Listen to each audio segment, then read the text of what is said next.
Let's get freaky. Yes, it is Wednesday, September 18th, 2019. Guys, it is time for episode number 35 of the News Freaks. I'm Eddie, the Ed Man. And I am Terry. Good to be back with everybody for another week of the News Freaks. Ed, you excited? I'm pretty excited. I'm excited too. It feels like we're finally hitting our stride here. Yeah, we're getting consistent. Yeah, now. The hurricane threw us off. Hopefully we can keep it up. Well, I shouldn't say we. I should say me. Hopefully I can keep it up. Can I sustain this level of output? Of creativity. I see you got another Stephen King novel there in your hands. Wow, that's so weird that you bring up Stephen King. We're going to be talking about him a little bit today in the show. But anyways, News Freaks, welcome back another week, and we are glad that you are with us, listening wherever you may be. We'll get the house cleaning out of the way real quick, and then we'll get right into it. If you want to interact with the show, that text line is always open, 904-300-2475. Check us out on Twitter. I noticed a lot of you checked out my tweet earlier when I was writing the show. I put up a little teaser that we were going to be recording tonight. That's at News Freaks Pod over there on Twitter. The News Freaks on Facebook, and also our flagship website, thenewsfreaks.com. Flagship. Where you can also send us a mail at thenewsfreaks.com. Yep. Yeah. Got that out of the way, Ed. You have a good week so far? I have so far. Yeah. How was your weekend? All right? Pretty good. Did you watch those Democratic debates last Thursday? I did. Yeah. Any thoughts? They're terrible. You didn't enjoy them? They're all bad. All bad? They're all bad. 10 bad? They put me to sleep. Oh, man, I can't believe it. Well, don't fear. Don't fret. And don't get yourself in a tizzy about this, or is it? Yeah, a tizzy, I guess is the right word, because October 15th is going to be the next round of debates, and they've added one already. Oh, really? Who's that? Not your girl, but she's close. Oh, well, I don't care then. It's Tom Steyer's going to make his first Steyer is not even close. appearance. First of all, Tom Steyer's got to be polling in the negatives. No, he actually hit the 2%, and he got the money. So he will be joining in on the debates on October 15th. There's no way. I kid you not. Tom Steyer. I promise you. No. I promise you, the billionaire environmentalist. He's a philanthropist. He started that Need to Impeach site way back in 2017. I mean, this is a guy that really wants to beat Donald Trump. Oh, yeah. I think I remember seeing some of his ads. Actually, I got targeted with a bunch of his ads as well. Yeah. I think there was a lot of targeting going on. But anyways, yes, he's going to join October 15th. Your girl Tulsi is on the verge, as well as Marianne Williamson. Yeah, I hope they she both gets in. have I a hope shot. they both get in. But then they'll have to go They're to two fun. nights. They'll have to go to two nights again if they both get in, I think. So they'll go to the 15th and 16th of October. But if they want ratings, they'll put Tulsi in on both nights. Hopefully in sweats. Well, I don't. Did they get? I don't know. I don't even know if they got ratings. I actually was in and out because I was watching the football game as well. So I did flick back and forth. I saw what I needed to see. I'm pretty much in my head. I'm pretty much made up my mind at this point between probably like two people right now. Yeah. Who are they? I'm not going to let it slip Really? yet. I'm not until October. I'm going to say between. You're going to probably be between Sanders and Warren. I mean, it's a pretty close guess, but one out of two you got right. You didn't get them both right, believe it or not. But anyways, that will be interesting to keep an eye on, see if your girl Tulsi gets into. Marianne Williamson. She is on the verge as well. I wanted to, again, Ed, bore you with some football talk. And I know I don't find football boring. I know the listeners enjoy it. A waste of time. Sunday, I spent all of Sunday drinking myself into a I don't even know what you would call it, a stupor maybe. Is that what they call it when you really do yourself? Well, for you, I would call it a normal state. No, folks. Drank myself normal. Folks at home. I mean, there's normal for me, and then there's stupor for me, and those are usually football Sundays. I watched my Giants at one. This is what set me off.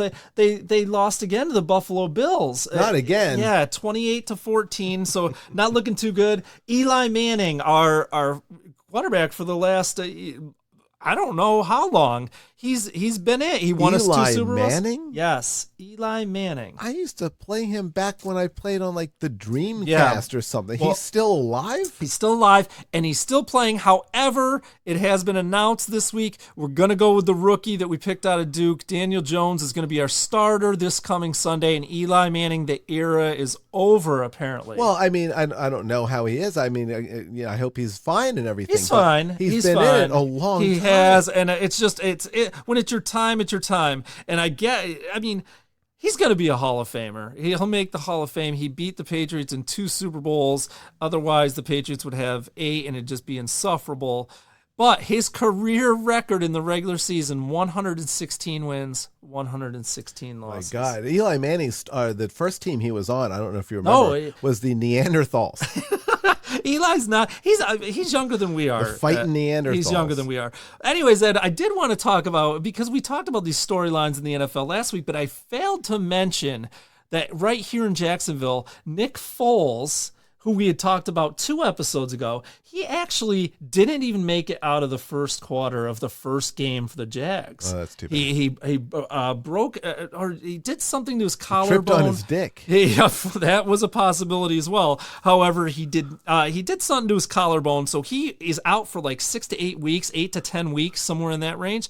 Well, there's a new guy. He's a rookie that the Jags drafted this year in the 6th round. His name's Gardner Minshew, okay? Uh-huh. He is actually out of Washington State. This guy's a character, a complete character, okay? Apparently, he does his pregame stretches only wearing a jockstrap, and he's done that since college. He has like a 70s pornography mustache with like all kinds of weird headbands. He came off of the plane. They played in Houston this past week. He came off the plane wearing it can only be explained as like a Studio 54 type outfit that was unbuttoned all the way to the bottom like a Greek businessman. Well, all that matters is he puts butts in seats, and it sounds like he would. He would. He sounds more interesting than the game so far. And he did. Okay, the game, he as expected, kind of struggled at the beginning. He was a little bit nervous, but played really well towards the end of the game, and in fact had the Jaguars in position to win the game. Really? They came within a point. It was 13-12, and the Jaguars decided to go for 2 points instead of tie it with the 1 point. They missed the 2-pointer by like an inch or 2, or else they would have won it, okay? Yeah. So he played well when it mattered. The heart attack cats, they call them. It's always a close game. Is that what they call them now? Well, anyways, Ed, this is great. He made quite a buzz on social media with his outfits and his antics and everything. Yeah. Well, Monday, adult webcam site, they're called Cam Soda. You ever go on there? You ever log on Cam Soda? Cam Soda. No, before. Me neither, actually. But they did now they did write Mr. Minshew a nice letter asking him if he'd be interested in signing a deal with them. It would be a twofold deal, and the price would be tiered, I believe, as to how much they would offer him. If he would just do a webcam kind of exercise in his jockstrap, I think they would offer him maybe like $600,000 or $700,000. But if he's willing to wear these, God, I don't even know how to explain them. Well, everyone needs a side hustle. They're knit costume penis puppets. Okay, this is basically what they are. Cam Soda makes these. That they'll bump his endorsement deal up to like $1 million for Cam Soda. This is important. He was a 6th round draft pick. He's going to make $650,000 for the whole season this year. Oh, that's not much. Well, for an NFL player, I mean, it's not bad for a 6th round pick. It's pretty decent. Okay. This Cam Soda deal, we'll pay him $1 million if he'll just wear these knit penis puppets. They're sock penis puppets. They fit the whole package. They fit the twig and the berries. Okay. I wonder if something like that would ever come back to haunt you later. Well, why could it possibly? What could possibly happen? Is he going to run for office? Anyways, it comes in a variety of styles just in time for Halloween, Ed. In time. They have a watermelon available. They have an elephant. Do they have a Freddy Krueger one? A vampire, kind of close. Oh, that's not bad. They also do have a jaguar, so that is kind of fitting. Now, what I liked about the letter, they did release the letter at the last paragraph. They said if Gardner Minshew does decline, which his representation has not commented yet. They do plan on reaching out to Nick Foles, and then in parentheses they put AKA Big Dick. Like I said, as for the game, the Jags did lose a tough one on a failed 2-point conversion, 13-12. They've got the Titans tomorrow night here in Jacksonville. Rivals, big rival. Yeah, my brother's favorite team actually, who lost a tough game on Sunday too. So both teams should be, should be kind of hungry. Now, for forgive that. my ignorance because I don't follow this stuff. Yeah, but absolutely. Who right now is the coach for the Jaguars? The Jaguars coach, his name is Doug Marrone. Doug Marrone. Okay. Yeah. Now, I thought, and again, I don't really follow this closely, but I thought that the Jaguars went through a rebuilding of the team. They did. And now it has come to fruition. Where are we standing so far in the games? You are 0 wins and 2 losses. 0 wins. Correct. Hang on. So you're telling me that if instead of the Jaguars going out there, if I went out there by myself, just me, playing football, I would have the same record right now as the Jaguars. You might as well up to this point. wear the knit sock penis puppet and take the endorsement. For that much money, I'll do it. Talk to me, guys. I mean, why not, right? I mean, shit. So, yeah, now the Jags have, they played a tough game against the Texans last week. They lost their QB. Jalen Ramsey, by the way, one of the best players on the Jaguars. He's their defensive back out of Florida State. They got him a few years ago.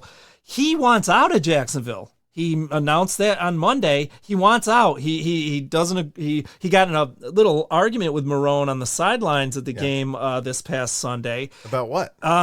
Apparently, he wanted them to challenge a catch that an opposing receiver made.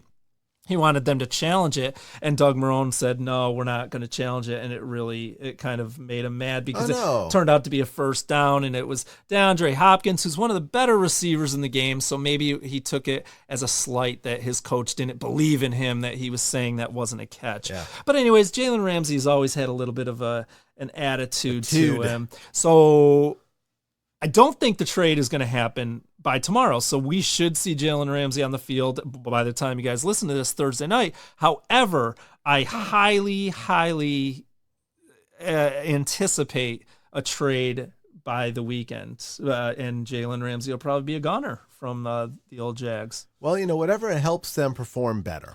Again, it's all about those W's. It's all about the W's. And and again, you were right when you said that they had gone through rebuilding, because 2 years ago, you remember, they made the AFC Championship game and barely lost to the Patriots, or else they were on their way to the Super Bowl. Well, it sounds like they've built in the wrong direction. Well, we'll see if the Dirk Diggler, Gardner Minshew can start it's supposed something. to build up, guys. Upwards. Well, Edman, one more thing in our intro sky. before we move on. I won't do any more football talk with you, but I did find out about another scheme to make us some cash in a short amount of time. Fantastic. This holiday. I'm all for it. Me Yeah. too. How do you feel about sleeping in a coffin? I'm ambivalent. Well, Six Flags St. Louis is actually running an interesting promotion in conjunction with its upcoming Fright Fest.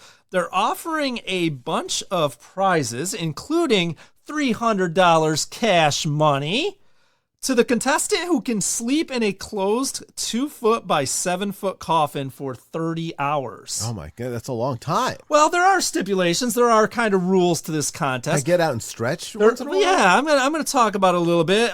Without doubt, though, I know I could accomplish this. I really feel comfortable with doing this. Would you get disqualified for using sedatives?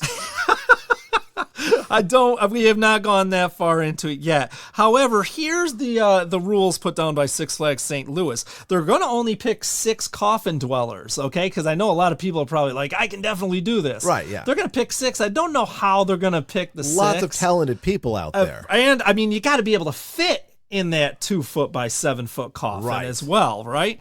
So you have to be over the age of 18, and you can't have any medical conditions, obviously, no, of course because they don't want you dying in a coffin. Although, really, that would be convenient What to a you time and the family. saver. What a time saver. You know what? Just lower that baby down right underneath the Ferris wheel. Straight That'll to do. the funeral.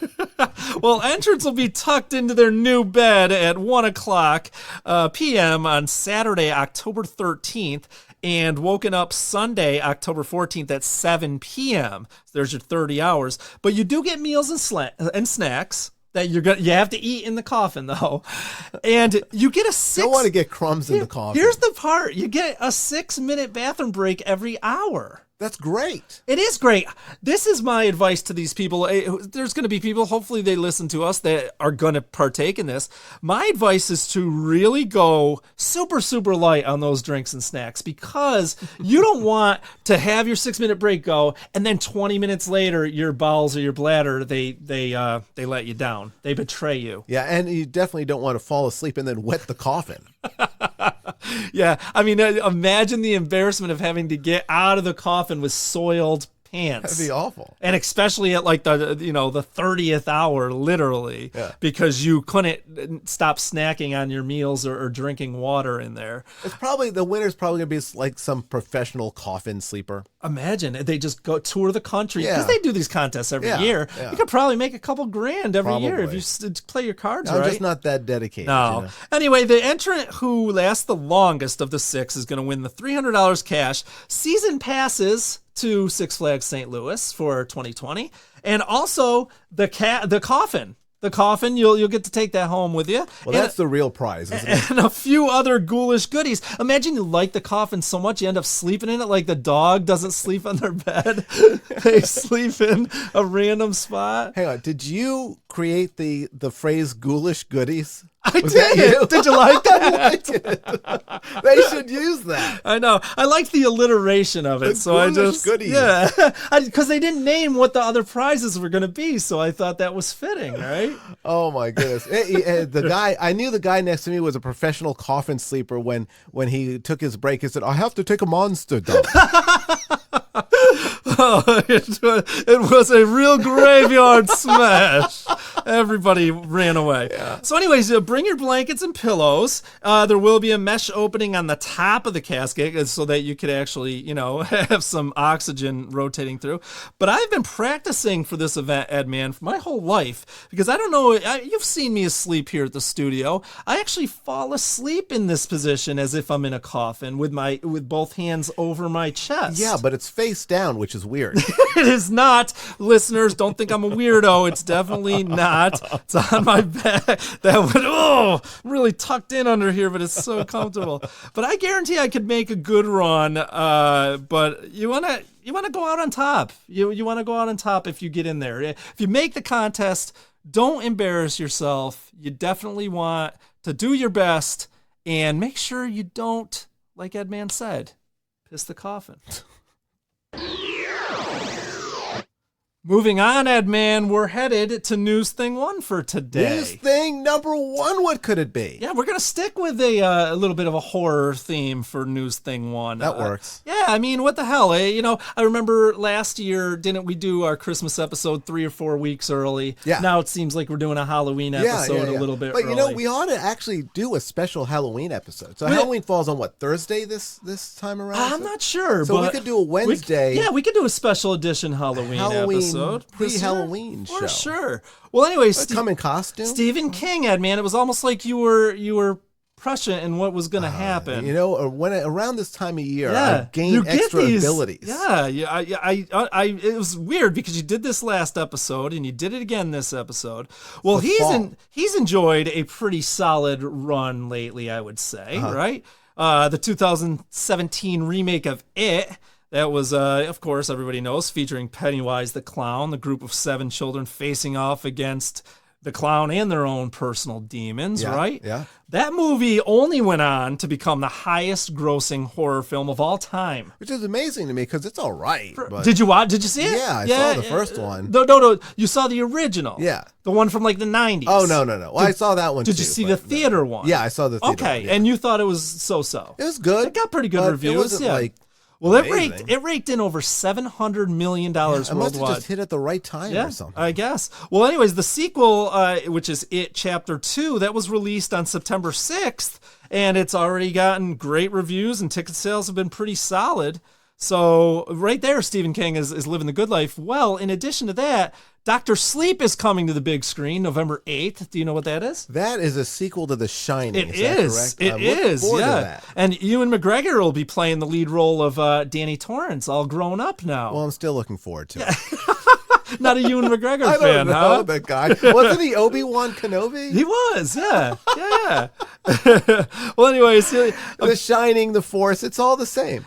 so he'll have that coming out. His new novel, this is Stephen King, just came out last week. It's called The Institute. It's been getting amazing reviews all over the place. And he even has a Netflix movie coming out on October 3rd, I believe. It's based on a novella written by he and his son, who is Joe Hall, in case you guys didn't know that out there. It's called In the Tall Grass. I watched the preview for that. It looked pretty interesting. So Foreboding title. again, Stephen King is really having a good time right now. He's living life. Well, why would I talk about Stephen King so much to open this up? I don't know.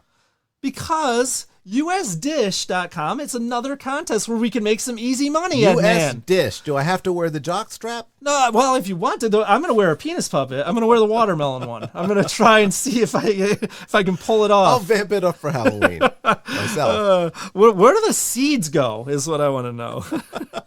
Well, anyways, USDish.com is Dish Network. I mean, for all intents and purposes. Yes, they're famous. Okay. They're celebrating Halloween with a pretty unique opportunity for one Stephen King fan this year. Okay. They're going to pay one movie lover $1,300 to binge watch 13 Stephen King classics before Halloween.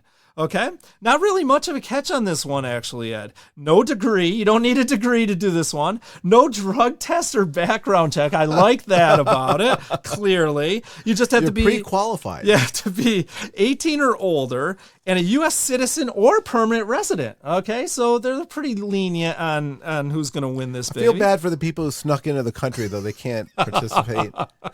Well, I don't think The Democrats will get on that, I think. I don't think they've got a chance to see many of these Stephen King films yet. Well, Dish is ideally looking for somebody detail-oriented to track the experience through social media, maybe blog, podcast it perhaps. Right. Right? They'll even provide you with a Fitbit because they want to track your heart rate during some of the more notorious nerve-wracking scenes. Idea. Yeah, they're really going to go all out on this. They want to see what the experience is of watching all 13 of these movies. Right. They're going to give you a survival kit, a flashlight, blanket, popcorn, candy, and other random Stephen King paraphernalia. I wonder what that could be. Like the minivan that hit him that fateful day in Derry, or they'll put that heart monitor on me, and it'll start going fast, and they're like, why are you is your heart racing? It's not even a frightening part of the movie. And I'm like, I hate plot holes. Oh, so no, Stephen King doesn't write these. I mean, he writes the novels. But I feel like he writes the first half, and then maybe goes on vacay, and then writes the second half. Yeah, hey, I mean, I'm fine with Steve. I like Stephen King. Yeah, I think, but I just feel like somebody who writes the front end of the book is different than the person who writes the second half. Are you more of a Dean Koontz guy then? Isn't that his rival? I don't know much about Dean Koontz, but I do know that for about maybe 2 or 3 years, every time I would go to Barnes and Noble, he had a book that would make a book cover that would make my eyes go funny. Yeah, it was like a little spiral. Yeah, I seem to remember that too, actually. It's an optical illusion because it's messing with my head. I wouldn't even read the book. Right? So they're also going to get, in addition to all that stuff that they're going to give you as your survival kit for these movies, they're going to give you a movie pass so you can go and see one of the new movies, either It Chapter 2 or Dr. Sleep, after you're done. And you won't have to report on either of those. You can just go and enjoy yourself. Well, once the lucky viewer logs his or her report, they're going to get paid. And it includes, you got to include if you watch it alone or with family and friends. And you even got to track your sleep as well, if you sleep at all. I mean, some of this stuff is pretty horrifying depending on what your tolerance is for horror movies. And he's got a lot of movies. Frankly, it sounds like a lot of hassle for $1,300. Well, can I tell you, they picked the 13 movies that you're going to see, and I've got them here. So I'm going to go through them real quick. Carrie is the first. You can watch the original or the 2013 remake. Carrie was actually the highest rated movie on Rotten Tomatoes of all the Stephen King horror movies. The first one or the newer one? The first one at 94%. Again, these are just the horror movies. I believe Shawshank Redemption and Green Mile, those were in the 90s as well. But we're just talking the horror movies. Sissy Spacek and Piper Laurie were both nominated for an Oscar for their roles in that original. God bless them. In that original Carrie. I mean, Sissy Spacek did have to endure the pig's blood there. So. I did not see Carrie, but I've seen enough highlights of it that they covered her with right. The next one, I'm going to go alphabetical here just to say, just to kind of keep it copacetic here. Children of the Corn is next. That got 36% on Rotten Tomatoes. That was the third lowest rated of these movies. I saw that one in the theaters, and what's so funny is that about probably 3/4 through the movie, something explodes, and it seemed like the movie is over. I swear about half the people in the theater walked out thinking that the movie was done. And then there was like a whole bunch of film still left. Next up is Christine. That was the killer car there, right, Edman? You remember that was fun. Creepshow was next. And actually, this is the only movie of the 13 that Stephen King is actually in. He stars in this one. It's like an anthology. It's kind of a Jordy comedy. Verrill. Oh my God, you remember Jordy Verrill? Because it combined Holy my smokes. love for comics, yes, along with the horror. I actually enjoyed Creepshow as well, and it was that Romero that directed that? I think George Romero? I think you may be right, or he may have had a hand in it. Or maybe he directed like one of the segments, one of the story, because there were 5 of them. There were 5 different. I can't believe you remember he played Jordy Verrill. They were all directorially consistent. Yeah. He probably did the whole thing. Right. But I'm not sure. Next was, of course, and he also directed Monkey Shines, I believe. Probably. Cujo was the next one that you're going to have to sit through. The killer dog. Cujo. Yeah. I mean, that's just a normal day around here in Jacksonville now, right? Dreamcatcher next. And that one's the second lowest of these films, 29% on Rotten Tomatoes. Okay. Did not do too well. Then, of course, you're going to have to watch it, either the original or the 2017 that we talked about. That one, the remake got 86%. So that was the third highest rated of these movies. The Mist is next. That one was kind of a made-for-TV movie. I don't know if that one did all that well. Okay. Next, Pet Sematary. You can watch the original or the most recent one from last year, or maybe it was earlier this year. Oh, they remade it? Yes, they did. Okay. Yep, that was from this year. Salem's Lot was next. I believe that was a vampire-ish one, wasn't it? I thought that was Pet Sematary, but now I realize those are 2 different movies. The Shining, of course, you got to watch that. 85% on Rotten Tomatoes, the 4th highest rated movie on the list. Stephen King wasn't a fan of it, though. He called it a, quote, fancy car without an engine. Well, I read... funny for him to say that. I read The Shining. I read the book. Yeah. And the ending was very different than what happened. Right, exactly. Here comes the lowest rated of the movies that this contestant is going to have to watch. Thinner. Only got 15% on Rotten Tomatoes. Now, I read that book. Remember, I believe it was like a kind of a... Boy, what was he, an overweight lawyer or kind of a jerk? And, And a gypsy puts this spell on him where he gets it. He's getting thinner. Yep. Which, is a dream for a lot of women, I think. But and then at the very end, spoiler alert here. At the very end, he does something or something happens, and I think, oh boy, here we go again. But even he had enough of it, and he just kind of basically killed himself. He was like, all right. All right. And last but not least on the list, the second highest rated movie on this list, Misery, 90% on Rotten Tomatoes, the 1990 movie.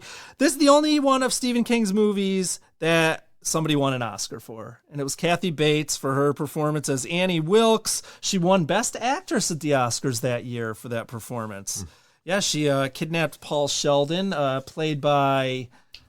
Oh, boy. I didn't see that one either. I can't believe I can't remember this. A very famous actor. But anyways, those are the 13 movies that the person chosen for this is going to have to watch. Now, you have to go on, if you're interested, and for our listeners, if you are interested, you just go to usdish.com by October 15th, so you got plenty of time to fill this out. You fill out a very small application. You do have to include a 200-word or less essay on why you would be the ideal choice. You can upload a video if you like as well. Now, this is what I don't understand when I was reading through the rules. they said they're going to pick the entry at random. So what does it matter what you write in there? But I can't believe that they won't have people reading it and being like, oh God, this person. Maybe they'll pick it at random, but then if they don't like what you wrote, they'll pick another one at random. Correct. Right. Now I'm guessing you have to have or be willing to get Dish Network to participate, because I'm sure they're going to send all the movies through Dish. They always put no participation necessary. Right, and they don't, but they're gonna give you all 13 movies. I don't think they're gonna send them all on DVD. They'll figure a way around it. It's the law, Tara. Give me the box for this little binge session, and then I'm getting rid of it. Maybe one of the news freaks listening will get picked, and they'll invite us over for the movie marathon. Let's hope. Hey, we're both kind of sick bastards here. What do you think of this? How about you and me? And this is, guys, you're hearing this for the first time. We have not discussed this ever. How about you and me come together and we create a horror story? Let's write a book or something. You want to write a book? Yeah. Okay. We're two smart guys. I don't see why we couldn't. I mean, this thing's going nowhere. Let's go ahead. This podcast isn't, folks, that's not true. Setting the world on fire. Let's do you and me. For those of you listening, we're rising up the ranks every single week. So don't stop listening. So don't stop telling your friends, regardless of what the Edman says. You know, we're very proud of this, and we hope that you enjoy listening every week as well. But Edman, I will write a horror book with you. We'll brainstorm some ideas. If any of our listeners have an idea, drop it to us, 904-300-2475, and we'll get busy trying to spook you. Hey, here's a bit of horror for this entire previous segment. I don't know if you can hear my stomach rumbling over the microphone, but I've had to rip one so badly. But I'm afraid that if I do it, then you, Terry, are going to think that it's okay to just, let loose here in the studio. And I don't want to deal with that. It's not okay. It's not okay. If we have to stop the recording, we will. But otherwise, we're going to keep. Are you still all right? Everything's fine. It's gone now. We got another 40 minutes at least. It's gone now. No, we're okay. All right, Edman. Oh, and also one more thing, which I want to point out, which it was last week. Yes. I should have said this at the top of the show. Yeah. But last week, you asked me about Paul Harvey. Yes. And I misquoted him. You did? It's supposed to be, and now you know the rest of the story. And I said something like, now the rest of the story. And you know what? I can't remember. This is really funny that you say that. I always find, we'll do one listen back just to see, what we could have done better, what we did okay, just to see if the show comes off all right. And I always find one or two things that I messed up factually. Really? And there used to be on PTI, pardon the interruption, it's a sports show with Tony Kornheiser and Mike Wilbon. Yeah. They used to have a guy, and I don't know if they still do, but Tony Reali used to do this. He used to be there at the end of the show and tell them what they screwed up, what they messed up, what they missed in the show. Maybe we need an intern to do that. Now, let me ask you this, because I have not listened to the last week's show. Yes. I'm not a fan. But I thought I heard you say that the Eiffel Tower is built in like 1337 or 1387. It was actually started in 1177 and finished in like 13 something. Yeah, but that was true. And I was incredulous. Yeah. But I think it's 18. No, it's something. not. Are you sure? I'm positive. It wasn't. The Eiffel Tower is not complete or is not built in the 1800s. It was not. All right. Yeah.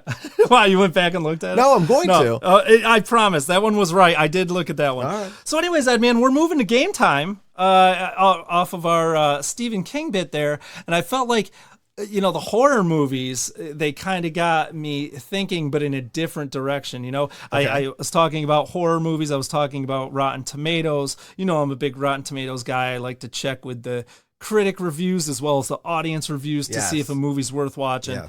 Well, anyways, I'm going to go from horror movies to animated movies for this game time, okay? Yeah. Every genre of movie, Rotten Tomatoes has compiled a top 100 list, okay?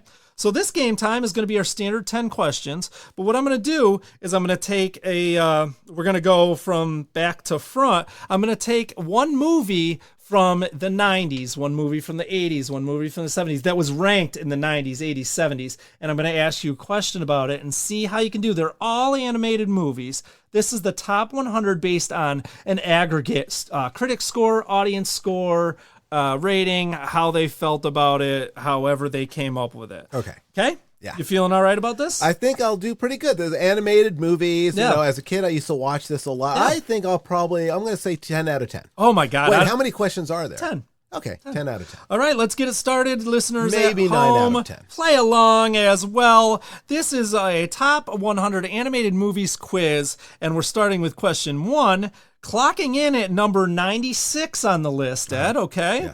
This 2016 entry is definitely the raunchiest of the bunch. It features Seth Rogen as Frank, Selma Hayek as Teresa Taco, and Edward Norton as Sammy Bagel Jr. 2016. Yeah. Sammy Bagel with food in it? Seth Rogen? Got an 83% on Rotten Tomatoes. I remember it for quite the sex scene in this movie. Sex scene.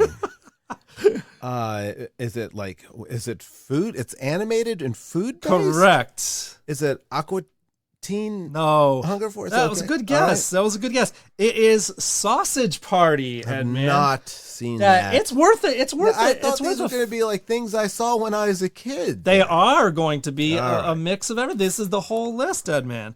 All right, checking in at number 87 on the list. This 2008 DreamWorks entry features the voices of Jack Black as Poe and Angelina Jolie as Tigress. This must be Kung Fu Panda, It must be, Edman. which That I've a not boy. seen yet. Yeah, the third Kung Fu Panda number 3 was in at number 90 on the list as well. So they were Okay. right around in the same neighborhood. That got 87. Well, clocked in at 87, and it got 87%. And they say the sequel's never as good as the original. Yeah, I don't know what happened in Kung Fu Panda 2. I don't know if it's on that list anywhere. All right, question number 3. It got knocked out. Number 78 on the list. Johnny Depp lends his voice to this 2011 movie as a chameleon caught in a western town called Dirt. A chameleon? Yeah. In a western town? Uh-huh. Called what? Dirt? Dirt, yeah. Yeah. Ah, I know. See, Well, I sometimes mean, these movies slip through our Johnny- fingers. I can't imagine what it is. Yeah, it's called Rango. Rango. Yeah, Rango. All right. Number 78 on the list. It got 88% on Rotten Tomatoes. Also making the list in the 70s, two of the Shrek movies. 76 was the original Shrek, and 71 was Shrek 2. You know, and they say the sequel is never as... But I thought, the Shreks were, do they say that, or do you say that? And you'll probably say it again In a during time this loop. game time. Game time loop. All right, Edman, we're moving on to question number 4. Woody Allen and Sharon Stone voiced the leads Z and Princess Bala in this 1998 one-word movie, which is number 60 on the list. 1998. Woody Allen and Sharon Stone voiced the leads Z and Princess Bala in this 1998 one-word movie And title. it's animated? Number 60 on the list, yes. Is it Z? It is not, but it has a Z in the title. All right. It is Ants. Oh, my Ants. Yeah, that got a 93% on Rotten Tomatoes. Also, right behind it, number 67 was A Bug's Life. 92% that got, so just 1% lower. There was always an argument which was better, Bug's Life or Ants. What was the one that had the outtakes at the end of them messing up their lines? I didn't fully see either of those. Whenever I saw part of one on television, and whenever I see that, I'm like, no, I don't want to watch this because they might cut out like some Right. bad words or something. Exactly. Although with that movie, probably that wasn't much of a concern. I think it was A Bug's Life, but I remember watching that, and I think I must have brought some relative or cousin or nephew or niece or something, and I saw it in the theater, and I remember when the movie ended, they had the outtakes of them flubbing their lines, and I thought that was just the most inventive, funniest thing to end a movie. That is funny. Which is the one with a bad guy grasshopper? I'm guessing that had to be A Bug's Life. Was there ever any story that came out as to why they both came out with animated movies about bugs at the same time? They were Did one steal different, off the different other, companies. Yeah, DreamWorks and Disney, Pixar, right? Pixar, right, Yeah, I don't know what the deal was. I think it just they had a couple like they that. came out within a few weeks of Wasn't each other there like too. Shark's Tale and Finding Nemo, or Probably, something like probably, that? Also yeah. came out Isn't that together? weird how they Yeah. all have the same ideas? I mean, I guess you can only go through so many animals. Well, one of them maybe has a mole in the. All right, Edman, off we go. Is there Question a movie number about a mole? 5. Not yet, but we could do a whack-a-mole. A horror movie. Whack-a-mole. Whack-a-mole. All right, question number 5. Number 56 on the list. This 1996 Mamoru Oshii sci-fi cult classic is one of the few anime titles to make the top 100. This must be Ghost in a Shell. It is Ghost in the Shell, Yeah! Edman. Very nice. It got 96% on Rotten Tomatoes. You guys remember that? It was set at 2029. It seems so futuristic. I don't know a thing about Ghost in the Shell other than I've been hearing the name like since the 80s or something. It must have been It's like a a cult comic classic or something, and then they made a movie. It focuses on a cyborg officer named Motoko Kusanagi as she tries to apprehend a hacker called the Puppet Master. Wait, did they do a live action movie of that with who's the Black Widow Avenger? Oh, they may have. Okay. They may have, Edman. I am not sure. But yeah, this was this has a really big cult following. This Ghost in the Shell. I have never seen it myself, but you nailed it, and it looks like what you got 2 right or 3 right so far? We can say 3, but I think it's 2. Okay, it's 2. Question number 6. It might be 1. No, you got 2 at least. I did, all right. George Clooney and Meryl Streep voiced the lead characters in this 2009 Wes Anderson movie, number 47 on the list. Wes Anderson? Yeah. You know, I like animated. I don't understand how I They're don't know slipping any through, of these. yeah. I guess it's because I didn't watch them after I, turned 30 or something. But all right, I don't know.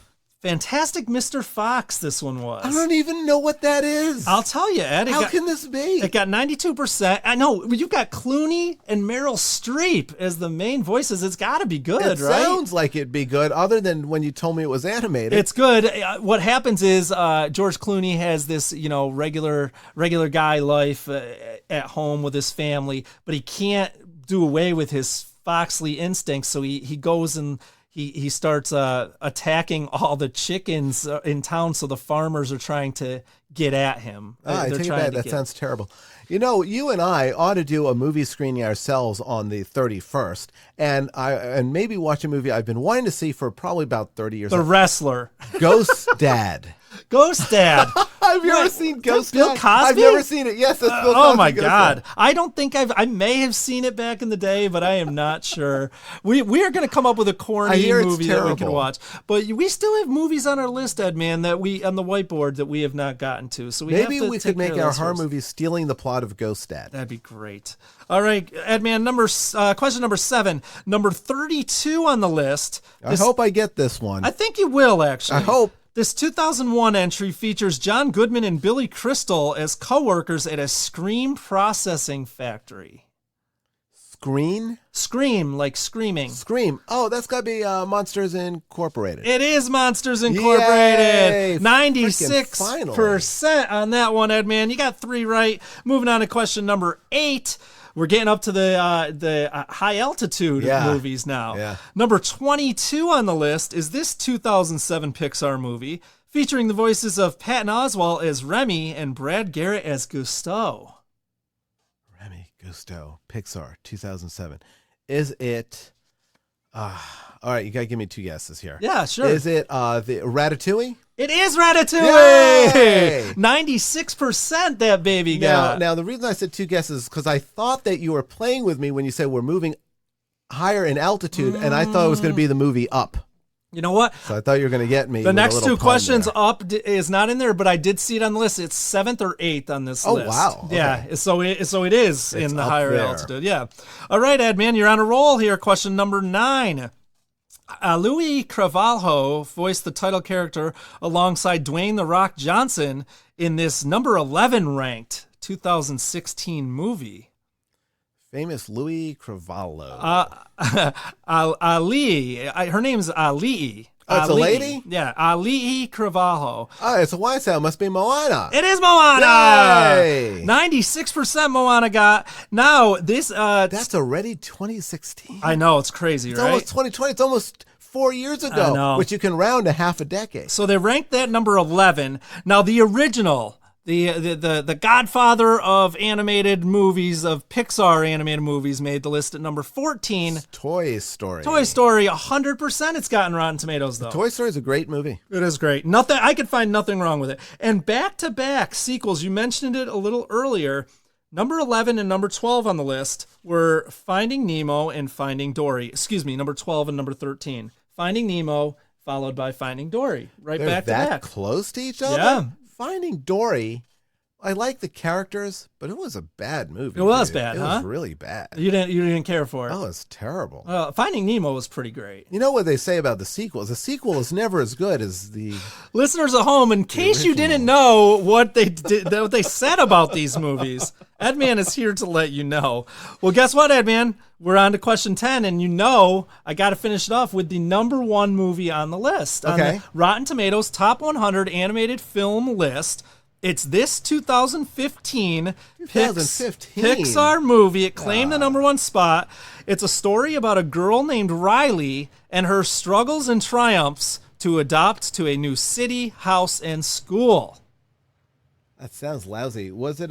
It wasn't lousy. This was actually very, like very the good. Karate Kid. Was it the... what's the one about the emotions? They have the emotions. It is the one about the emotions. It is? Yes. I mean, could you have a more paint-by-numbers movie that just plays on your emotions? Yeah. Go, oh, this will happen, this will happen. Oh, I hated that It was movie. 98%, Edman. And if I don't remember this, although I am glad that they got, what's the name of that? Lewis Black to do the fire. Oh, Anger. He was Anger. Oh, he's so perfect. And he was perfect great for as that. Anger. Yeah. Yes. Black. So you don't So remember good. the name? Well, I'll tell you the rest of the characters. Amy Poehler was Joy. Phyllis Smith, she was on The Office as Phyllis. She was Sadness. Richard Kind did Bing What's the Bong. name of this thing? Bill Hader was Fear, and Mindy Kaling was Emotions, Disgust. sadness. It's a two-word title. Ed. The things in your head, the body runners. I don't know it. This I'm is so upset. This is actually how I'm going to take off my penis puppet sock, my sock puppet, Inside Out.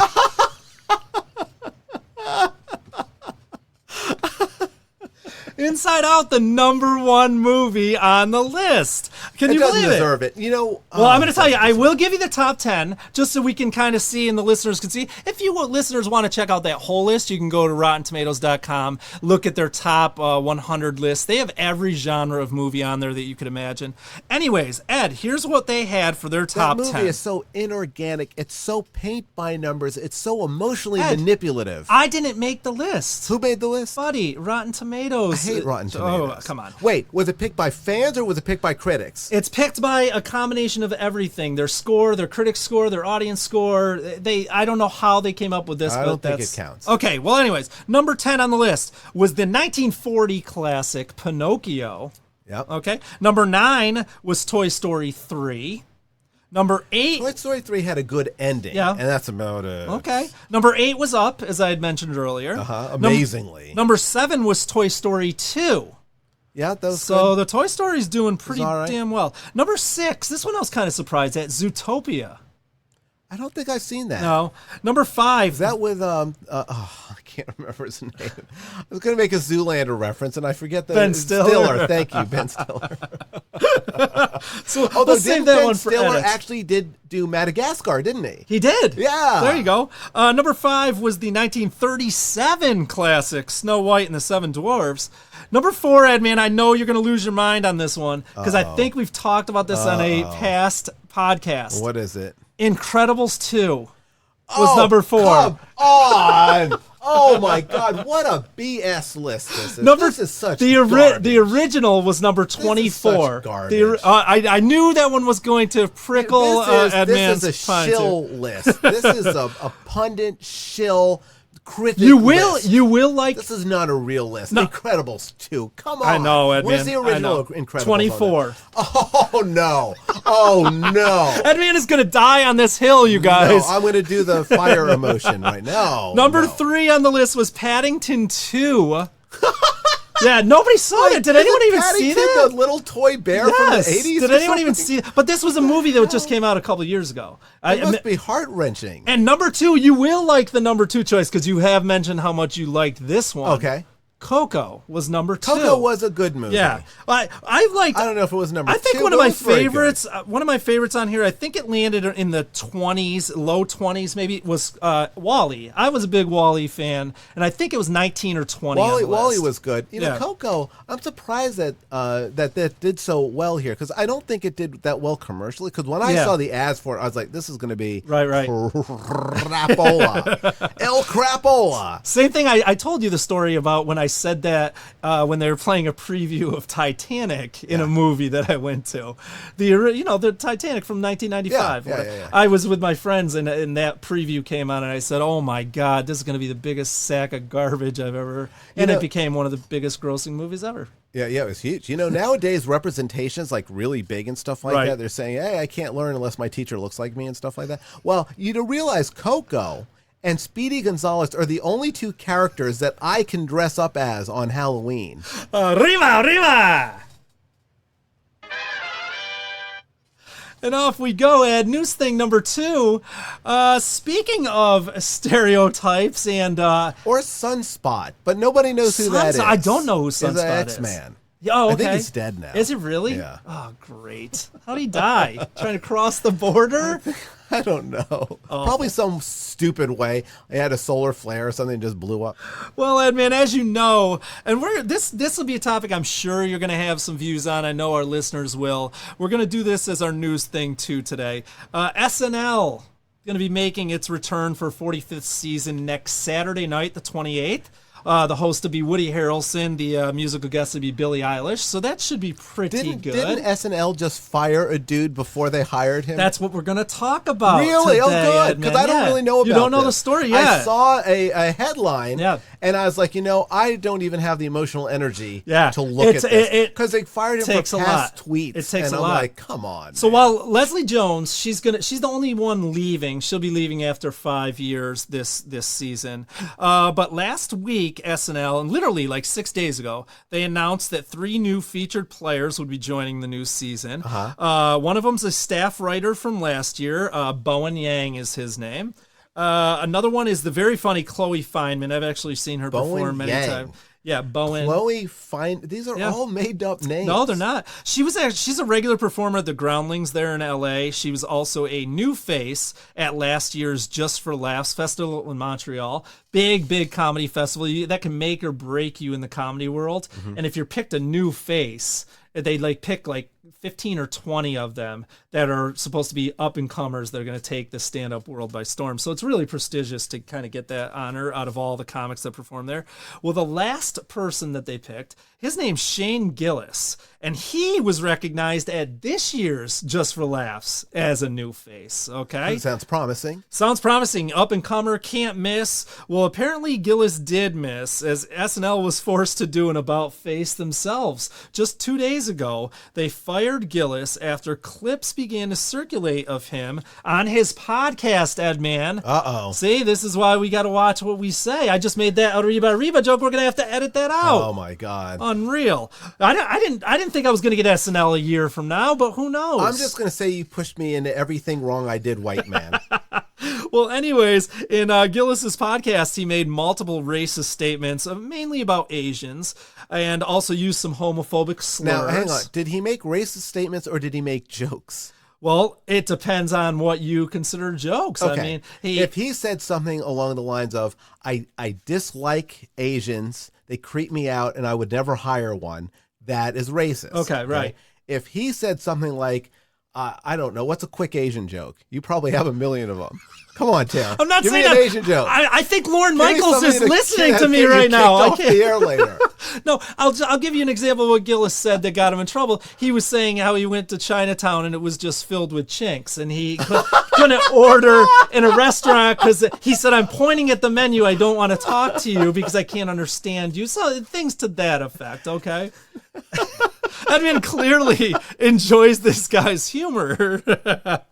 Well, now that's an obvious joke. Come on, it's too man. obvious, right? It's too obvious. So obvious. Well, anyways, an SNL spokesperson released a statement on Monday saying, quote, after talking with Shane Gillis, we've decided that he will not be joining SNL. We hired Shane on the strength of his talent as a comedian and his impressive audition for SNL. And they fired him on the same basis. We were not aware of his prior remarks that have surfaced over the past few days. The language he used is offensive, hurtful, and unacceptable. We are sorry that we did not see the clips earlier and that our vetting process was not up to our standards. He also made jokes about, faggots and queers and things like that. So, those were kind of his undoing there on his podcast. I think you used those words incorrectly. Are you quoting him? I am quoting him. Okay, all right. Yeah. No, he used those words. I'm not using those words. He used those words. You don't have to explain yourself to me, Tara. Unreal. Explain yourself to Lauren. Lauren. If you're listening, I want on in a year or two. I mean, just give me a chance, please. Well, anyways, Gillis's first apology was kind of half-hearted, and many believe if he had a more heartfelt apology, he probably would have held on to the job. And actually, we talked about this, I think, episode 14 or 15 with Kevin Hart losing that Oscar gig. Yeah. Right? Yeah. And they said he wasn't going to come out and give that apology that the Oscars wanted, so they said no. Now, Kevin Hart didn't really need the gig at this point. Right. He's a multi-bazillionaire and super movie star. However, this guy losing SNL is kind of a huge deal, I would think. Oh, of course. I mean, well, anyways, he said in his first apology, I'm a comedian who pushes boundaries. I sometimes miss. I'm happy to apologize to anyone who's actually offended by anything I've said. My intention is never to hurt anyone, but I'm trying to be the best comedian I can be, and sometimes that requires risk. And I think that that's something that we have forgotten is intention. Yeah. If you're trying to hurt somebody's feelings, like who's the guy who was on Seinfeld and he went crazy one night and again, your brain is right there because you kind of stole what I was going to say after. I told you I got powers in the fall. If your intent is something like that, and I'll talk about it later when I get to it in my notes here, because you kind of threw me off by picking that up. But that was clearly that Michael Richards incident at the Laugh Factory where it was a lot of vitriol in that statement. Although let me say this, I don't want to say in defense of Michael Richardson, because I think that probably he did really want to hurt that person's feelings because he was hurt at being heckled. But let me say that I think they were even just interrupting his act. Yes, they were interrupting his act. But I think that sometimes a comic figures that if they keep going overloading it and keep going super far, it'll come back around again where it's funny again. Yeah. And I think it just never hit that point. Just was super because then it got to a point where, and you can, listeners who aren't familiar with this, you can check out that clip, Michael Richards, Laugh Factory, and it'll pop up, and you can see how it's definitely an uncomfortable, awkward situation for everybody in the club. Yeah, for sure. Well, anyways, his after the SNL statement came out, Shane Gillis tweeted again after his first statement to follow up, and he said, quote, "It feels ridiculous for comedians to be making serious public statements, but here we are. I'm a comedian who was funny enough to get SNL. That can't be taken away. Of course, I wanted an opportunity to prove myself at SNL, but I understand it would be too much of a distraction. I respect the decision they made. I'm honestly grateful for the opportunity. And here's where I think he gets a little salty. I was always a Mad TV guy anyway." Oh, well, that's funny, though. That's funny. It is. But you can tell that everything he just said was kind of wiped clean, I feel like, right?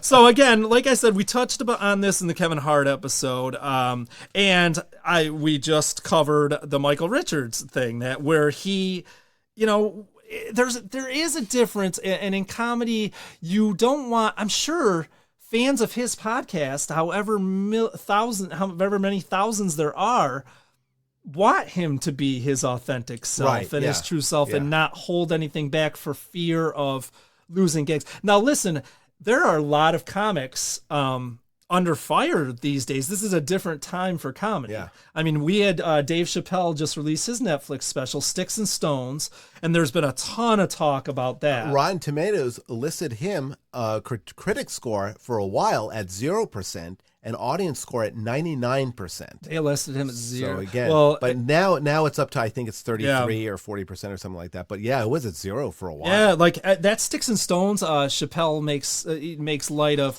Michael Jackson and his accusers, and I believe one of the jokes that I remember hearing was there ain't no free trips to Hawaii. Was one that kind of, took some flack. He also had some words for Jussie Smollett, for cancel culture, which is kind of what they would call something like, what happened to Shane Gillis or anybody. Yeah. These people, I think there are a lot of people that are going back years and years just looking to destroy somebody's good fortune or career. I mean, look, there's a point where Okay, let me play devil's advocate for a second, because just say that they eliminated these things from comedy, these bad words, these negative. I mean, they're negative, really. Of course, they're negative, of course. But and you don't funny. need them to be a funny comic. You really don't. You don't. But one of the reasons they're funny is because they're so pointless. Look, I think everybody knows that somebody's skin color or the slant of their eyes makes absolutely no difference on them as a human being. Correct. So when you as somebody who doesn't care about that stuff, when you think about it, it's funny to think that anybody would even care about those things. So when you make a joke like he did, that hits you as being funny because you don't mean it, because you're not serious about it. But unfortunately, Ed, there is a part of the country that still does mean it, unfortunately. Okay, so Chappelle is here, 31%. Sticks and Stones has 31 amongst the critics, 99 for the audience. Audience score. But because I think the majority of the country realizes that these people don't mean to be hurtful. Right. But now, so now I'm going to play devil's advocate. Is it worth it if you eliminate these jokes from comedy, and in fact, eliminate just a good portion of comedy for better culture and society? And that's the thing. Is it worth it? See, so I think some people do. But having said that, I do think that some people genuinely believe in that cause. But having said that, I think that some people just get off on the power that they have of getting somebody kicked off the show. And that's what I think as well. Now, Bill Burr, he just released his new Netflix special on the 10th of this month. That's called Paper Tiger. And he came out in support of Gillis. So did a bunch of other comics. Jim Jeffries, Norm Macdonald, Rob Schneider. They all came out and kind of said, this is getting ridiculous. I mean, Bill Burr basically said what I said. People are actively looking to ruin people's career. He said, it's okay if you don't like what they want to say, but I mean, you're messing with what they've worked all their life for a few words that clearly were not meant in a hurtful way. That's true, but I am going to still put the blame for this on SNL and Lorne Michaels and NBC and anybody else involved in the decision. Look, to get rid of him or to hire him? To get rid of him. When the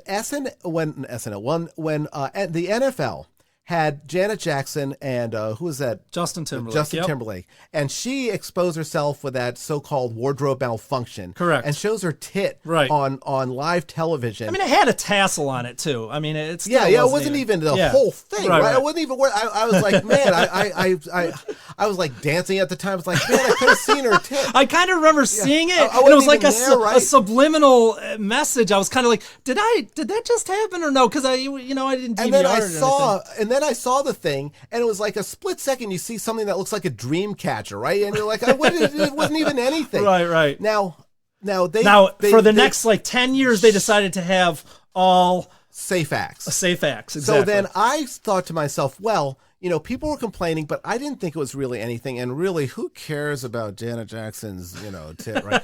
So I looked up how many people had written in letters at the time, because the internet was not big then, right? So and I broke down the percentage. It was like a tiny percent of 1%. It was like virtually nothing. Right. And they made all that big deal about nothing. I have a feeling that is the same thing going on here. I mean, this guy, but it's clear. I mean, this guy he's going on Rogan next week. Yeah. Because of this. So he's going to get way more not more exposure than SNL, clearly, but he's going to get a ton of new followers and fans, I'm sure, from going on a show like Rogan that has, 1 million listens or whatever the hell he has at this point. And I admit I'm going on partial knowledge here because I don't know if some of the things he said really were bad and hurtful. Well, again, you can, and I wasn't going to go through his whole. And I don't even know if the dude list is funny or not. Apparently, from what I hear, he is a pretty good stand-up. I haven't seen any of his material yet either. As I was researching and writing for the show, I just didn't have time. But it is something that I will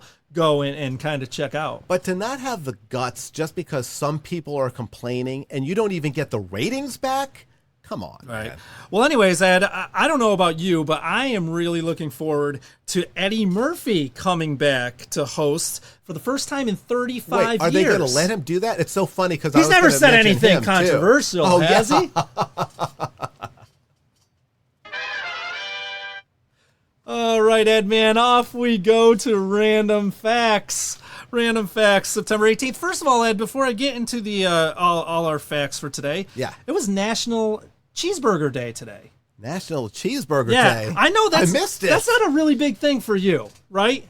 I mean, I love cheeseburgers. Do you really? Yeah. I thought you only ate like the plant-based, like you would eat like a Beyond Burger or an Impossible Burger or something like that. Well, that's in front of the girl. Oh, but like away from her, you'll eat a grease burger. I'll do it. Oh, I love it. Well, according to Ranker, it was kind of like a site that just ranks things. Ranker, I haven't even seen her yet. Ayo, the top 5 cheeseburgers were... Now, this is for chain cheeseburgers, this was kind of weird. So they put at number 5 the Wendy's Baconator. Okay. At number 4 they put the Whopper. Right. The BK Whopper. At number 3 they put a Five Guys cheeseburger. Uh-huh. At number 2 they put an In-N-Out Double Double, which I've never had. I hear they're delicious. Sounds I've never great. had. And then at number 1, this is idiotic. They put a Five Guys regular burger.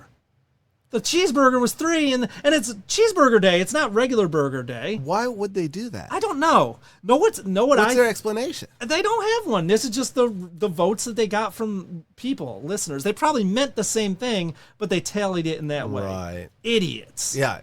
Idiots. You're angry. I mean, that's just that. When I wrote that down, I was like, "Come on, you got to be kidding me! A burger and a cheeseburger from Five Guys." This is making you angrier than racism. But we're talking about Burger Day here. But Five Guys burgers are pretty good. Know what I like? We have one here, Ted's Montana Grill. They have that bison burger. Yeah. That is pretty delicious as far as a burger goes. I mean, it'll cost you like $20, but it's pretty damn good. I thought bison were extinct. Well, it's because Ted Turner's using them at all his restaurants. Well, anyways, Ed, we do have a lot of random facts to share today. Speaking of SNL, happy birthday, Jason Sudeikis. His birthday today. He turned 43. Cast member there with SNL from 2005 to 2013. Our listeners will probably know him from the movies Horrible Bosses 1 and 2, Hall Pass, We're the Millers. Veteran actor, been around a long time. Still can't pronounce his name. Jason Sudeikis. Yeah. I think he's very funny. I've always enjoyed everything he's been in. I enjoyed when he was on SNL as well. Guess who else had a birthday today, Edmund? Who's that? Lance Armstrong turned 47 today. Oh, yeah. Of course, one of the biggest sports scandals of our lifetime. Yes. Guy was unbeatable on a Schwinn or a Huffy. Unbeatable. You couldn't take this guy out. For our listeners at home that may not know, from 1998 to 2005, he was a member of the U.S. Postal Discovery cycling team, and he won 7 straight Tour de France titles. 7. Amazing. 7. Unheard Amazing. of. And it was especially amazing coming off of a 1996 diagnosis of metastatic testicular cancer. Dream story. He was in the movie Dodgeball with Stiller. It led him to found the Live Strong Foundation. Remember, they had the yellow bracelets ad. Nike came out with those.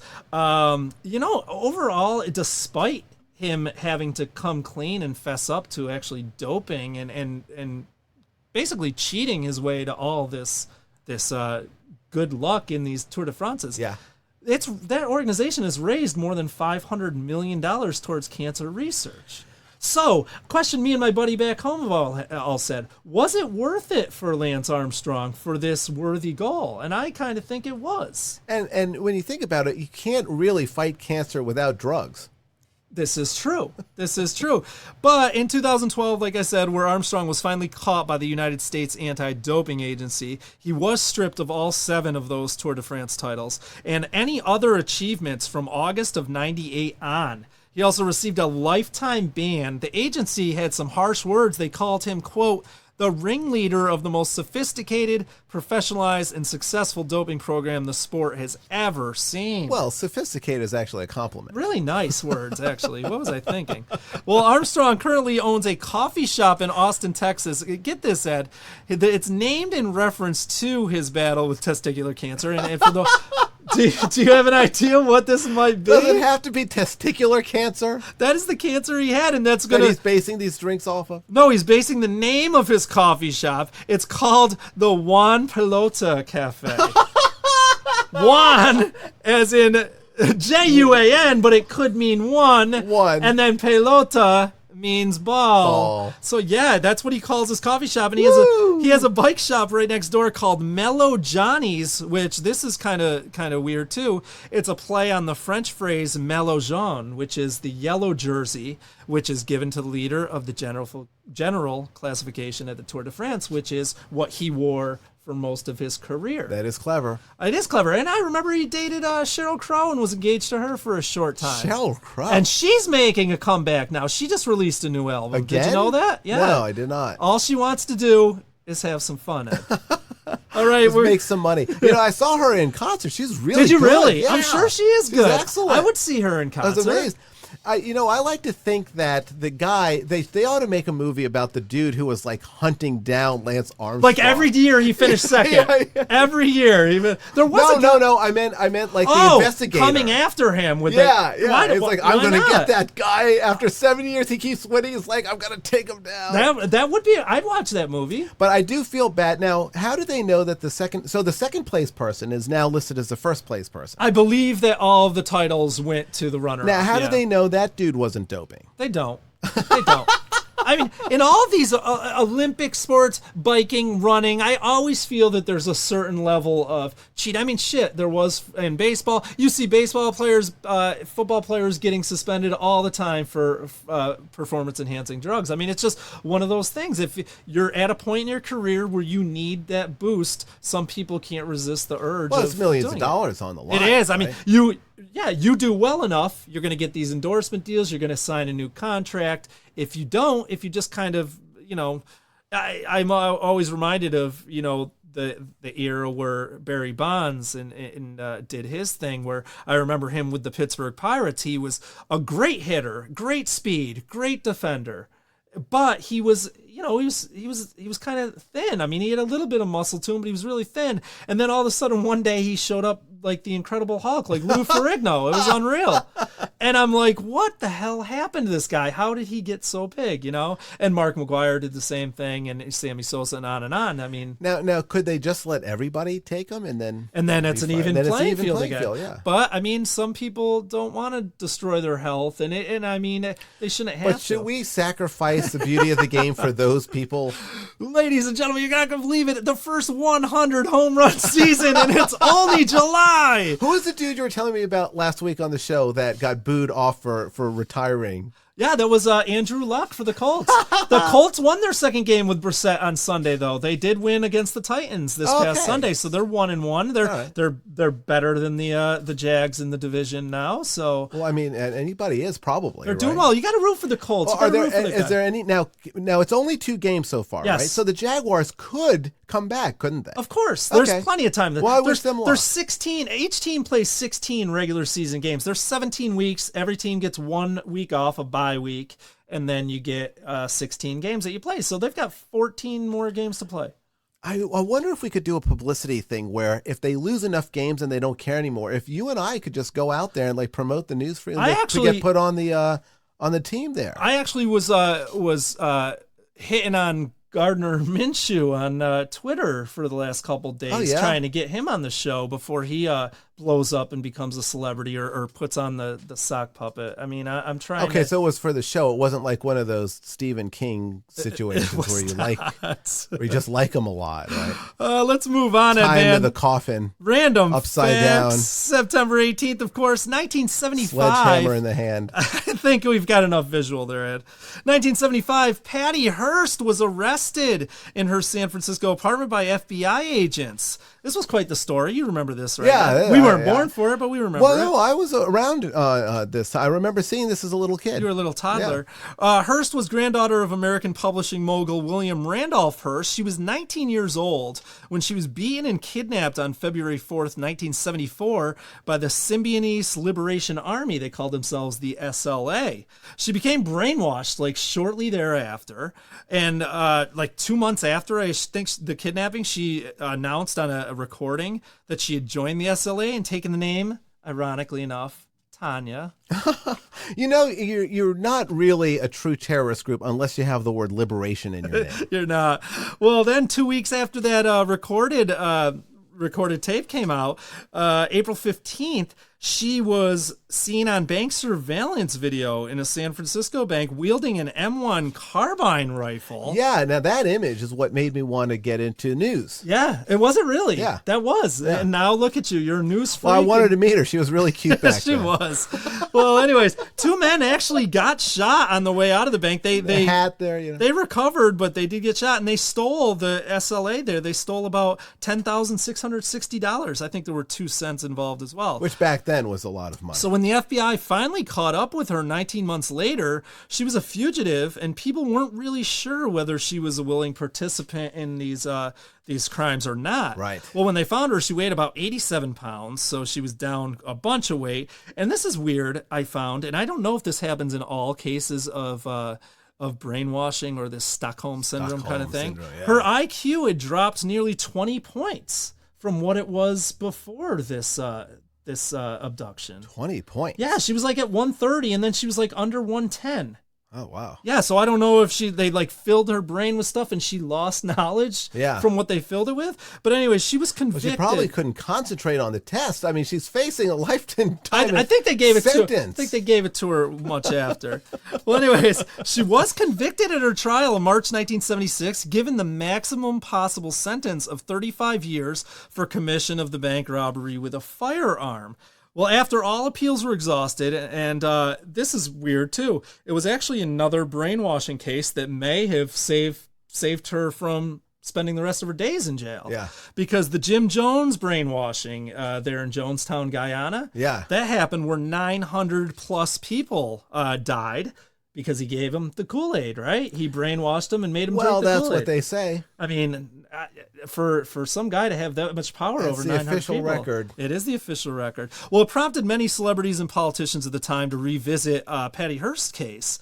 In fact, the representative Leo Ryan, who actually was one of the people killed in Jonestown because he was going to come back with his report saying, yeah, this guy's nuts and people want to leave and he's not letting them leave. Yeah. They actually shot him before he got on the plane. That's right. Yeah. Well, he was actually... And his wife had gotten a threatening call, too. But yeah, we maybe the 31st we'll do a whole conspiracy show. Oh, that would be nice. Yeah. Well, he was actually, at the time of his death, trying to get signatures to petition for Patty Hearst's release, which I found pretty interesting, too. It is interesting. Well, eventually, President Jimmy Carter commuted her sentence to 22 months served under pretty strict conditions, actually. She was still on probation and she still had to check in on her other crimes.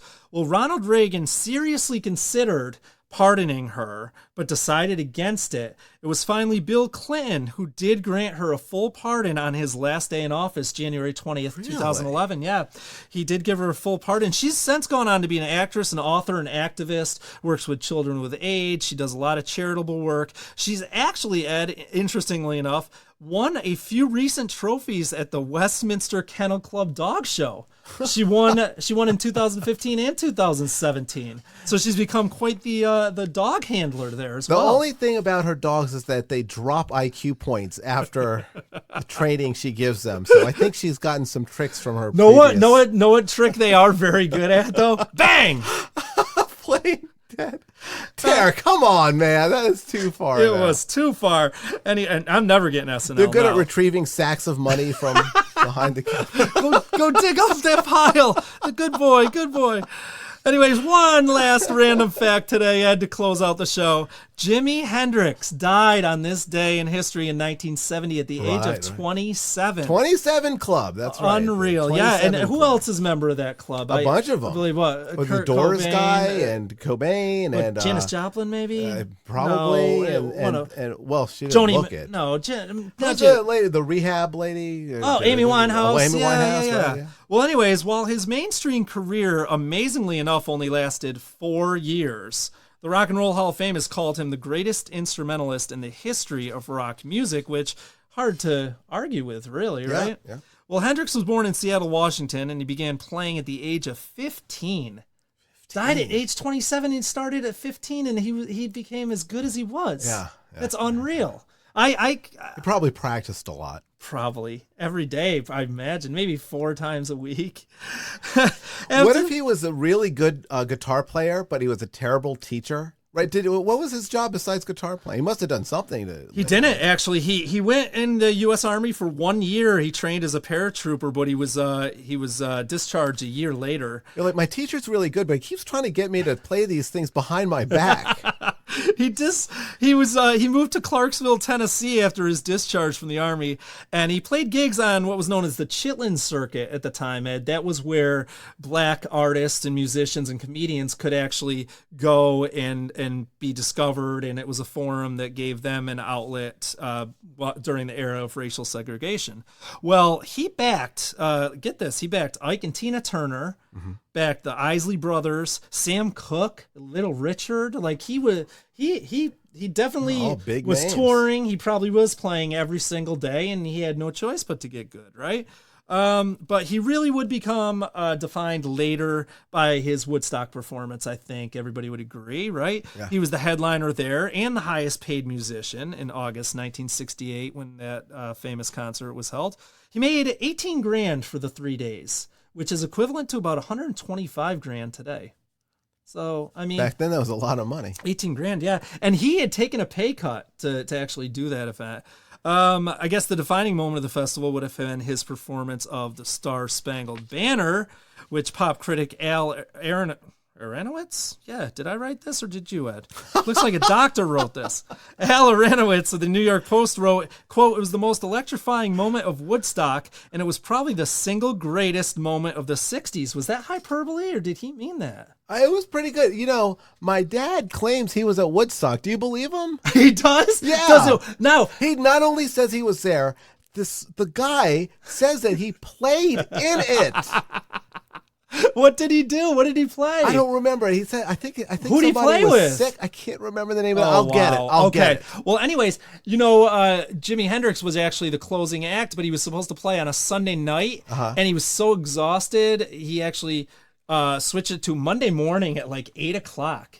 And most of like hundreds of thousands of people left, but like 30 or 40,000 stuck around. They wanted to see what this guy pulled out for his last act.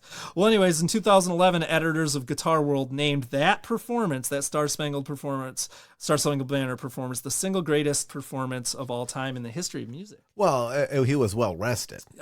Well, he wasn't. He was exhausted. He actually fainted off the stage after he played that Monday morning. He hadn't slept the whole 3-day festival. I thought he postponed it so he could get some rest. Postponed it probably so he could drink and do some drugs, because that, unfortunately, was what did him in. And according to most friends, Hendrix was a mean and violent drunk. According to the Lance Armstrong rules, he shouldn't have that listing.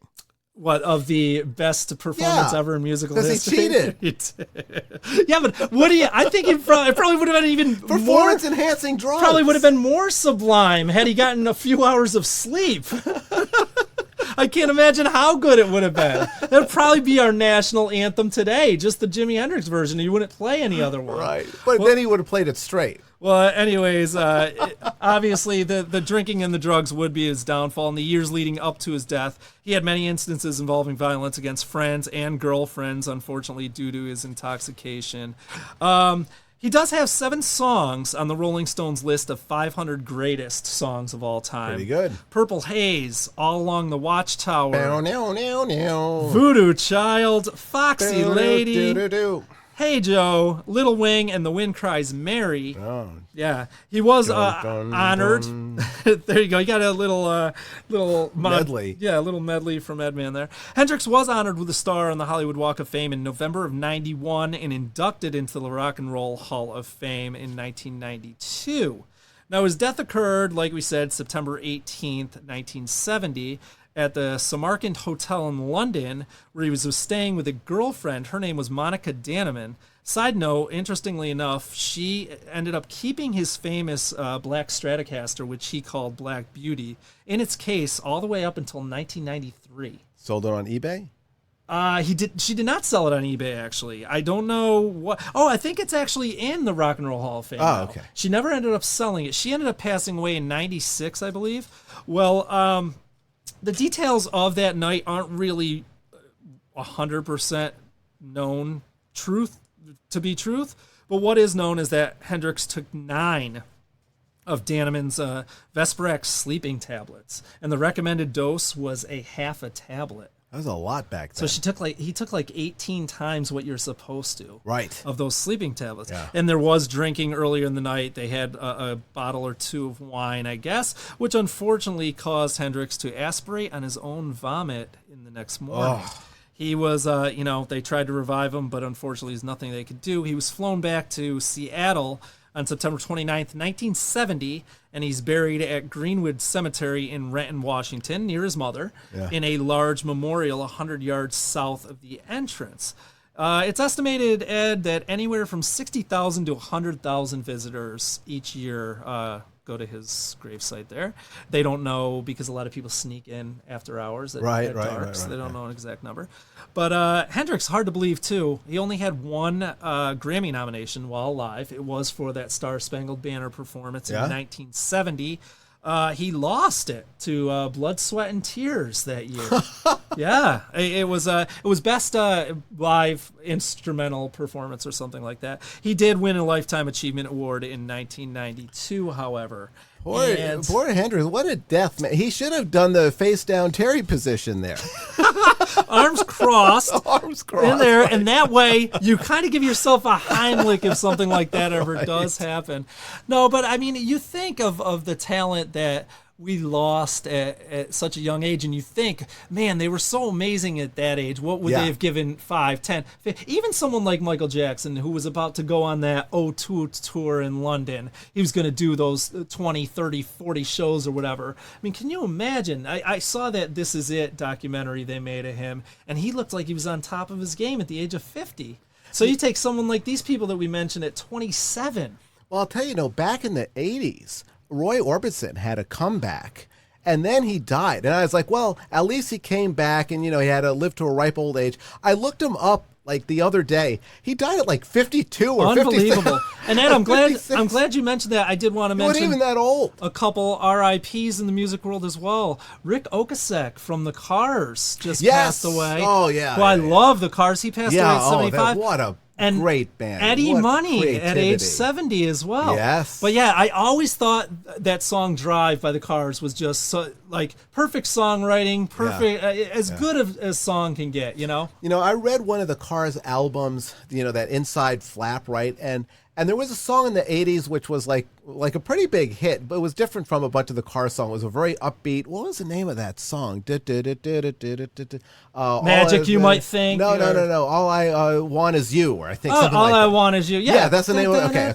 Yeah. Yep. So they said that was on, I think that might have been on their last album, actually. And they said you might think I'm crazy, You right? might think I'm crazy. Yeah. That's it. Okay. It. And they needed an upbeat song. And so they wrote an upbeat song for the pop charts and stuff. And, that struck me because I'm like, if you're good at writing music, can you just anytime you want, just like, boom, come out with a hit? We've discussed it on the show. Remember, we've talked about several artists that were able to write some of their biggest hits in a matter of minutes to hour or two. Like, they just are able to, I don't know, put it together and get it. So do they cool off and they just can't do it anymore? Or do they just like, I got enough money, I don't feel like writing that type of music, I'll just do what I want? Honestly, I think it's a combination of both, really. Because I think like Paul Simon is still coming out with albums. Yeah. And I listened to one of the songs, I had stuff to do, right? So I was like, okay, let me listen. So it was good. Yeah. Yeah, I mean, it's a wonder. I mean, some of these guys, they're just. I agree with you to an extent. I think when you've done everything you set out to do as a music career, and you've gotten all the accolades, and you've gotten all the gold records and all this, I think you just say, screw it. Let me just experiment a little bit and see where it lands me. And that would be great to be so skillful at something you could make a good thing anytime you wanted to. Maybe someday we'll be like that. Man, Ed, I can't wait. Well, next week on the News Freaks, what if every week we have brand a good new podcast? format? Well, anyways, I don't know. I'm just the pop charts. I'm just gonna go ahead and bypass the whole podcast charts, and I'm gonna put you in the Lifetime Hall of Fame here for this episode alone. Hope everybody out there enjoyed it. I know I did. Again, we are going to try to keep this pace up for you. We're going to try to keep coming out with some new content for you. I don't know how we do it, man. Look at this. It's like an hour and a half. It went by like boom. It always does. I don't know if it does for our listeners. Like a rock star. But it does for us. And the feedback we get from you guys has been great. So keep it coming if you can. 904-300-2475. Tell your friends and your family and your exes and your current wives and girlfriends. Anybody you can tell. Your lawyers. Your friends, your enemies. Your coworkers. We don't care. We want everybody to kind of listen and see what they think of the News Freaks as well. But as always, I mean, we thank you for listening. We hope everybody has a safe rest of the week. Edman and I might do a weekend show for you this weekend. Oh, that would be great. We've got some kind of a lock-in, I heard, yeah, or something, right? Yeah, Saturday so we're going to lock ourselves in the studio. We're forced to be in the studio as a group, so we may do something special for you. We will crap out an awesome show for you guys. But if not, we'll see everybody again Wednesday. For the Edman, I'm Terry. See ya!